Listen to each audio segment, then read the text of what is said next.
भजन है। आज मैं आप सभी के सामने एक भजन प्रस्तुत करने जा रही हूँ। नमो अरियंताणं नमो सेदाणं नमो आयरियाणं नमो वजायाणं नमो लोए सवसाहुणं। मेरी झोपड़ी के भाग आज खुल जाएंगे, गुरु आएंगे। मेरी झोपड़ी के भाग आज खुल जाएंगे, गुरु आएंगे। गुरु आएंगे तो आंगना सजाऊंगी, दीप जला के दिवाली मैं मनाऊंगी। गुरु आएंगे तो आंगना सजाऊंगी, दीप जला के दिवाली मैं मनाऊंगी। मेरे जन्मों के सारे दुख मिट जाएंगे, गुरु आएंगे। मेरी झोपड़ी के बाग आज खुल जाएंगे, गुरु आएंगे। गुरु आएंगे तो खुशियाँ मनाऊंगी, मीठे मीठे गीत प्रभु को सुनाऊंगी। गुरु आएंगे तो खुशियाँ मनाऊंगी, मीठे मीठे गीत प्रभु को सुनाऊंगी। मेरे जन्मों के सारे पाप मिट जाएंगे, गुरु आएंगे। मेरी झोपड़ी के बाग आज खुल जाएंगे, गुरु आएंगे। गुरु आएंगे तो आहार कराऊंगी, तालियां। मीठे मीठे बे प्रभु को खिलाऊंगी। बहुत सुंदर। गुरु आएंगे तो आहार कराऊंगी, मीठे मीठे बे प्रभु को खिलाऊंगी। मेरी जिंदगी के सारे दुख मिट जाएंगे, गुरु आएंगे। मेरी झोपड़ी के बाग आज खुल जाएंगे, गुरु आएंगे। मेरी झोपड़ी के बाग आज खुल जाएंगे, गुरु आएंगे। गुरु आएंगे, गुरु आएंगे, गुरु आएंगे। जय श्री सभी को। मैं आज आपको भजन सुनाने वाली हूँ। प्रभु पतित पावन, प्रभु पतित पावन, मैं अपावन चरण आयो शरण जी। यो विरदे आप निहारे स्वामी, मैं तो जामन मरण जी। तुम ना पहचान्यो आनो मान्यो देव भविज बकाले जी। या बुद्धि से तीन जन जायो, ब्रह्म गिल्ले हते कारे जी। भवे कटे में करने बैन, जान जन मेरो हरो। इष्ट भूल्यो वष्टि होए, अनिष्ट गति धरे को हरो। धन गरी होए, धन दिवस होए, धन जन्म मेरो हरो। इष्ट भाग मेरो उदय आयो, दर्श प्रभु जी का लग के रायो। छवि विद्य रागी नेत्र बोध, दृष्टि नासा पे धरे। प्रसुभ्राति आयन अंति गुनिगन, कोटि लगी छवि खो हरो। मिट गयो ते मेरे में साथ मेरो, उदर वीरा तंबयो। मोहन से शोभयो मन, रंग चिंता मनी लयो। मैं हाथ जोड़ू नवाहूँ मस्तक, वीणा हूँ तुम चरण जी। चले वो के से जन सा जी, जाचू नहीं सूर्यवास पुनिगन रवि थे जी, बुद्ध चाहूँ तुम भक्ति बाबा दीजिए शिवनाथे जी, भव दीजिए शिवनाथे जी। जय जिनेंद्र। मुझे आप सभी पर्युषण पर्व में छोटे छोटे नियम तो अवश्य ही लेते होंगे, परंतु क्या आपको पता है कि इन छोटे छोटे नियमों का क्या महत्व है? अगर नहीं पता तो इस कहानी को ध्यान से सुनिए और आपको सब समझ आ जाएगा। तो यह कहानी सेठ धर्म कीर्ति की है। ये तब की बात है जब सेठ धन कीर्ति अपनी माँ की गर्भ में ही थे। वे तब अपनी बड़ी बहन, अपने माता और अपने पिता के साथ रहते थे। परंतु एक दिन उनके नगर के महाराजा का संदेश आया कि उनके महामंत्री जो किसी बुरी संगति में थे, वे सेठ जी के पिताजी की बेटी से शादी करना चाहते थे। परंतु सेठ जी के पिताजी ये नहीं चाहते थे और इसलिए अपने परिवार को सुरक्षित रखने के लिए उन्होंने अपनी पत्नी को कहीं भेज दिया, अपने मित्र श्रीदत्त के घर भेज दिया और खुद और अपनी बेटी को लेकर कहीं चले गए। श्रीदत्त के घर पर एक दिन धर्मकीर्ति की माँ ने एक मुनि महाराज को आहार करते हुए देखा। जब मुनि महाराज आ रहे थे तो उनने बोला कि तुम्हारा बेटा बड़ा ही धन्य है, बड़े होकर वे राज्य में श्रेष्ठ सेठ बनेगा, सेठों का सेठ बनेगा, बहुत धन संपत्ति होगी उसके पास। यह सुनकर धन कीर्ति की माँ तो बड़ी खुश हुई, परंतु श्रीदत्त के मन में ईर्ष्या आ गई। वे धर्म कीर्ति से बड़ा ही जलने लगा।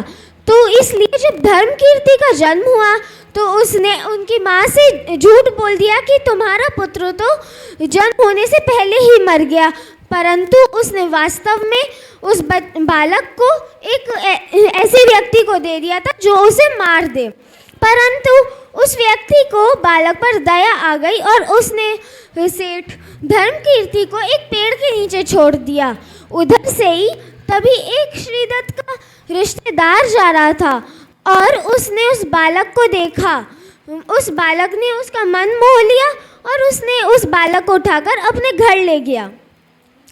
लेकिन कुछ दिन पश्चात ही श्रीदत्त अपने रिश्तेदार के घर कुछ काम से गया और उधर उसने उस बालक को देखा, जिधर उसे सब समझ में आ गया कि ये तो वही बालक है जिसको मैंने मरवाने को कहा था।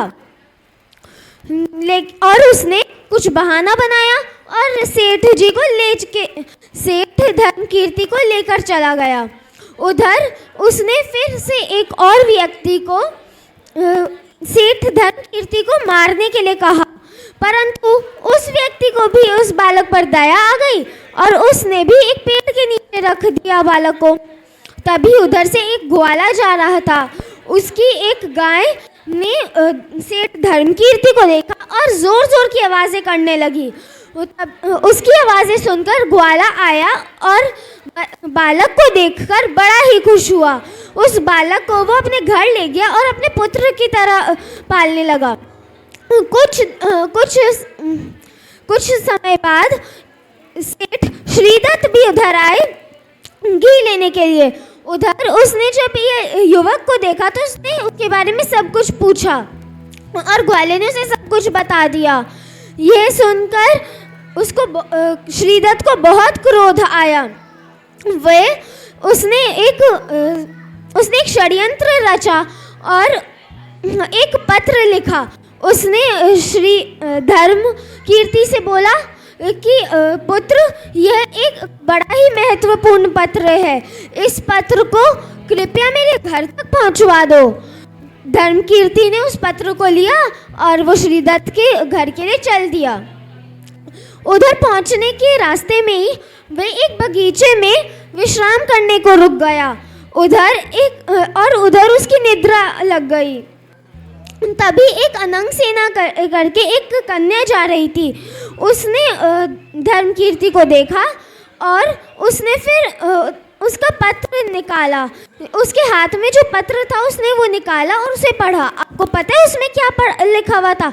उसमें लिखा हुआ था कि ये युवक तो हमारे वंश को ख़त्म कर देगा, इसे जल्द से जल्द मार दिया जाए।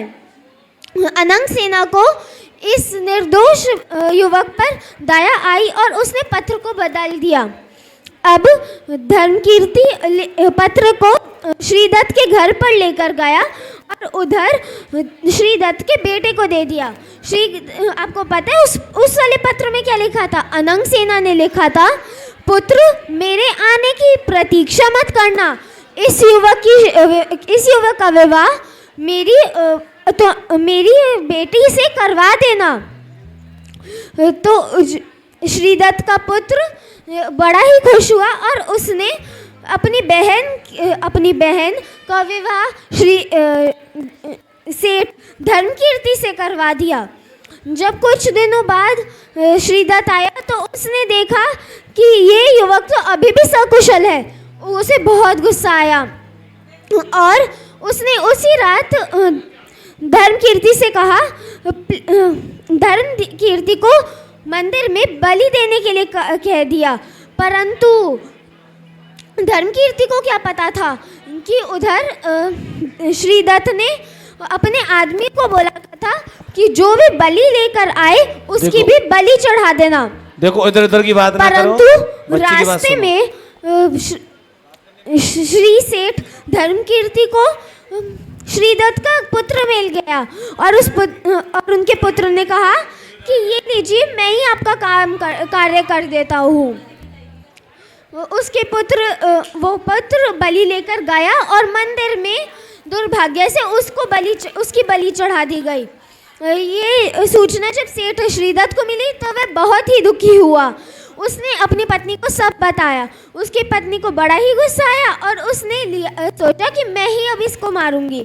उसने फिर कुछ लड्डू बनाए जिसमें उसने जहर मिला दिया और वह लड्डू उसने सेठ धर्मकीर्ति को दे दिया। लेकिन भाग्य का खेल ऐसा है कि उन दोनों की जो थालियां थी वो दोनों बदल गई और इसलिए जो जहर वाले लड्डू थे वो श्रीदत्त ने खा लिए और उसकी उधर ही मृत्यु हो गई। यह देखकर श्रीदत्त की पत्नी अपने आप को नहीं संभाल पाई और उसने भी लड्डू खाकर अपनी जान दे दी। अब क्योंकि श्रीदत्त के घर में कोई भी नहीं था इसलिए अब उसका सारा व्यापार धर्मकीर्ति ही संभालता था। उसका बहुत बड़ा व्यापार हो गया और उसका यश चारों ओर फैल गया। इस यश की वजह से उसे अपने खोए माता पिता भी मिल गए। एक दिन वह जब अपने परिवार के साथ लेकिन हमेशा सेठ धर्मकीर्ति के दिमाग में एक प्रश्न रहता था कि मेरे साथ ऐसा क्यों हुआ है, मेरा भाग्य ऐसा क्यों है। एक बारी जब वो अपने परिवार के साथ किसी मुनि महाराज के दर्शन करने गया तो तब उधर उसने मुनि महाराज से अपनी ये प्रश्न पूछा।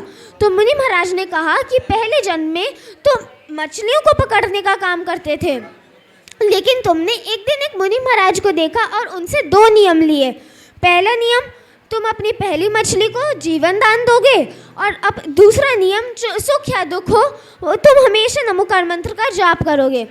यह नियम स्वीकार कर तुमने अपना जाल पानी में डाला। तुम्हें एक बड़ी सी ही बहुत ही मोटी मछली मिली और उस मछली के ऊपर उसने धागा बांध दिया क्योंकि उसने नियम ले रखा था कि वो अपनी पहली मछली को तो जीवन दान देगा। उसने 3-4 बार और अपना जाल फेंका लेकिन वही से मछली आती रही और निराश होकर वह अपने घर चला गया। उधर उसकी पत्नी उससे बहुत गुस्सा हो गई और उसने उसे अपने घर से बाहर निकाल दिया। निराश होकर, क्योंकि उसने नियम भी ले रखा था कि वो दुख में नमोकार मंत्र का जाप करेगा, तुमने नमोकार मंत्र का जाप करते करते तुम सो गए। तुम्हारी निद्रा में एक विषैले सांप ने तुम्हें काटा और तुम मर गए। और तुम्हारे इस पुण्य के कार्य से तुम्हें इस जीवन में ऐसा हुआ है। और तुम्हें पता है क्या, अनंगसेना जो वो लड़की थी ना, वे बस वही मछली थी जिसको तुमने जीवन दान दिया था। उसने अपना जीवन पूर्ण कर तुम्हारी सहायता करी इस जन्म में। तो सेठ धर्मकीर्ति को समझ में आया कि मेरे इतने छोटे से नियम को सिर्फ एक दिन पालन करने से कितना अच्छा हुआ मेरे साथ, मेरा भाग्य ही बदल गया। तो अब से आप लोग भी लेंगे ना छोटे छोटे नियम। धन्यवाद।